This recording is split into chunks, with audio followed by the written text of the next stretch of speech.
Olá, Orientando Direito está no ar. E hoje nós temos o privilégio de receber aqui nos estúdios do Canal 20 o Dr. Marcelo Queiroz Alckmin, que é advogado, militante, especializado na área de Justiça do Trabalho. Nós vamos falar hoje sobre o dano moral, especialmente o dano moral na Justiça do Trabalho. Fazendo uma pequena introdução, até a Constituição de 1988 não havia previsão de legislação cuidando de dano moral. A partir de 1988, no artigo 5º, incisos 5 e 10, passou a constar a possibilidade de indenização pelo dano moral. Neste caso, nós vamos falar com o Dr. Marcelo Alckmin sobre esse tema e eu gostaria de perguntar ao Dr. Marcelo, primeiramente, qual o seu conceito sobre relação empregatícia para desenvolvermos o restante do nosso tema. Bom, doutor, perfeitamente. A situação da relação empregatícia, ela é mesmo um contrato. É um contrato em que as partes se vinculam através de pessoalidade, é um contrato personalístico, é entre uma parte e outra. É um contrato em que não há a eventualidade, ao contrário, é um contrato continuado e é um contrato que é feito mediante a paga de salário, né? A pessoa se vincula a outro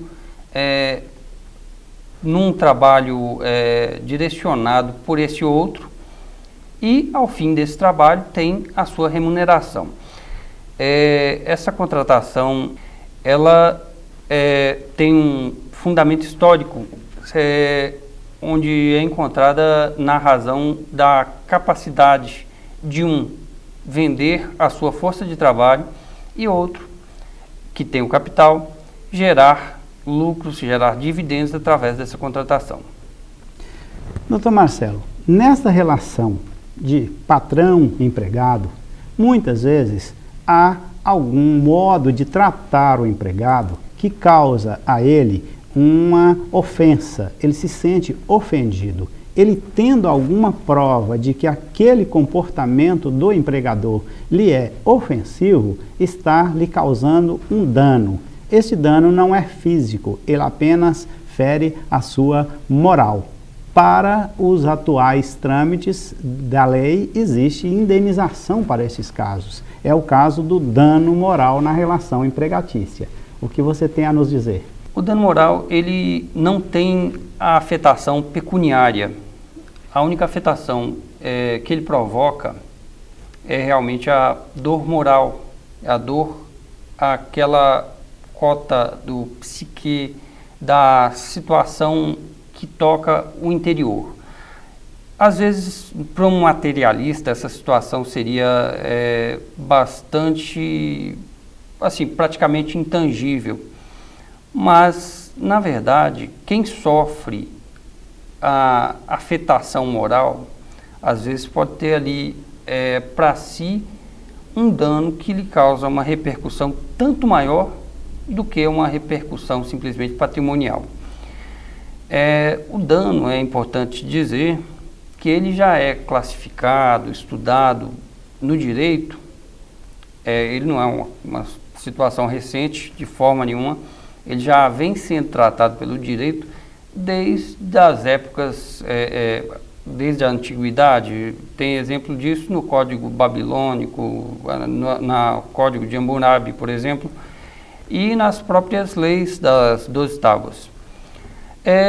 A partir disso, o que o legislador enxergou na formação da Carta Constitucional foi a criação de uma necessidade de reparação dessa dor moral quando o empregado tem contra si movida um ato direto do empregador, de seus prepostos, gerentes ou mesmo de qualquer outro funcionário superior na escala de mando, né? Necessariamente vai ter que ter uma escala de mando, né? Essa classificação entre um funcionário e outro, e aquela agressão normalmente vai estar vinculada às determinações da empresa. não podendo ser simplesmente um escárnio comum entre as partes, né? Isso não seria dano moral de cunho trabalhista, então não vincularia as partes e a empresa.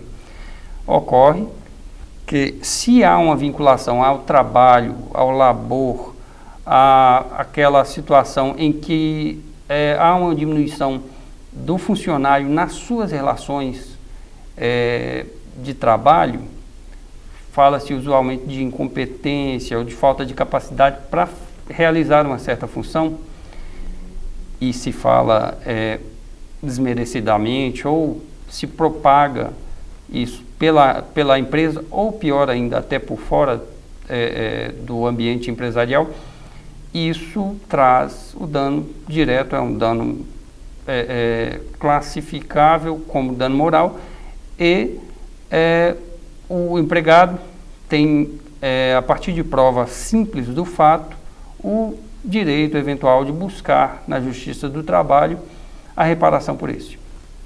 Doutor Marcelo, duas questões. Uma delas que eu poderia perguntar a você é sobre o sentido de dor. A dor não é algo que a gente pode medir da parte externa. O dano moral é referente a uma dor que a pessoa vem a sentir. Neste caso, como que a Justiça faz para analisar em que ponto esta dor deve ser indenizada? Lembrando que a dor, nesse sentido, não é necessariamente a dor física, é uma dor, como você já disse, uma dor psíquica. Exato. Esse é o ponto mais sensível da situação tratada hoje.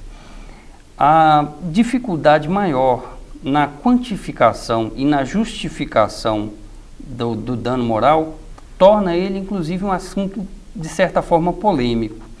Ocorre que os juízes buscam se basear naquilo que é formado a partir da prova.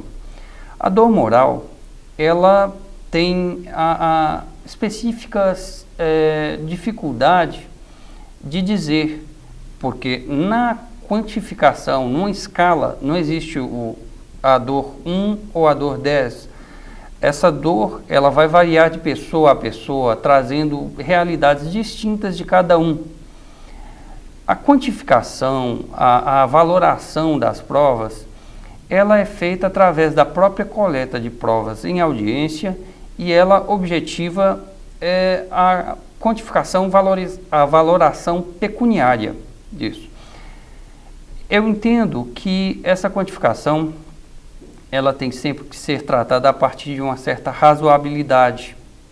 É bom lembrar que o direito pátrio condena o enriquecimento ilícito, e além dessa sensibilidade que o juiz vai ter na hora da aplicação da pena pecuniária a partir desse dano, vai ter que ser observado, sim, para que se evite esse enriquecimento ilícito, né? E que esse dano seja de fato tão somente reparação. Então, o fator básico aí é um fator de reparação, não podendo ser atingido como ganho. Noutros países é comum se ver falar em indenizações milionárias. O que a legislação pátria e, lógico, o judiciário, através dos seus julgados, busca no Brasil é tão somente reparação. Não pode se falar em vantagens.